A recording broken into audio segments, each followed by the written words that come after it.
अस्सलाम वालेकुम दोस्तों एक बार फिर एक नए टोटके के साथ आपकी खिदमत में हाजिर हूँ। दोस्तों जो आज का टोटका मैं आपके लिए लेके आया हूँ ये है सांप के मुतालिक। अगर किसी बंदे को सांप काट लेता है, डस लेता है, तो उसके लिए ये एक बहुत ही मुफीद और कारआमद सा नुस्खा है।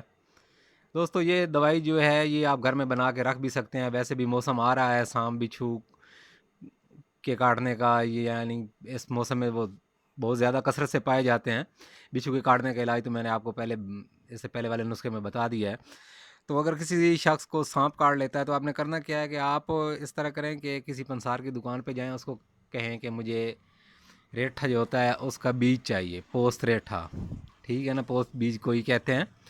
वो लेके आपने एक तवा ले लेना है, कोई भी लोहे की शीट हो जाए, तवा हो जाए, उस पे उसको आपने थोड़ा सा गर्म करना है। गर्म करने के बाद अच्छी तरह पीस के किसी डब्बी वगैरह में महफूज करके रख लें। अगर किसी बंदे को ये मसला बनता है तो आपने इस खुराक का एक मासा पानी के साथ उस बंदे को देना है। फिर हर 15 मिनट के बाद तकरीबन मासे का आधा हिस्सा उस बंदे को ये खुराक आपने देनी है। जैसे ही उस बंदे का मुंह कड़वा हो, उसको इस दवाई की कड़वाहट महसूस हो, तो समझ जाएं कि बंदा आपका बिल्कुल ठीक हो गया है।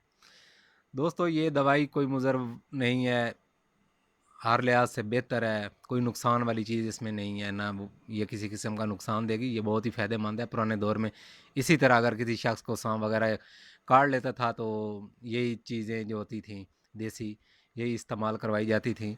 ठीक है, हर घर के नज़दीक अस्पताल वगैरह तो है नहीं, काफ़ी दूर होते हैं।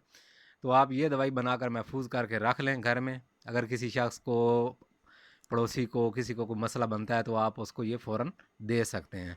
दोस्तों यही टोटका था जो आपके लिए लेके हाज़िर हुआ था। दोस्तों दुआओं में याद रखिएगा। फिर किसी नए टोटके के साथ आपकी खिदमत में हाज़िर हूँगा। अल्लाह हाफ़िज़।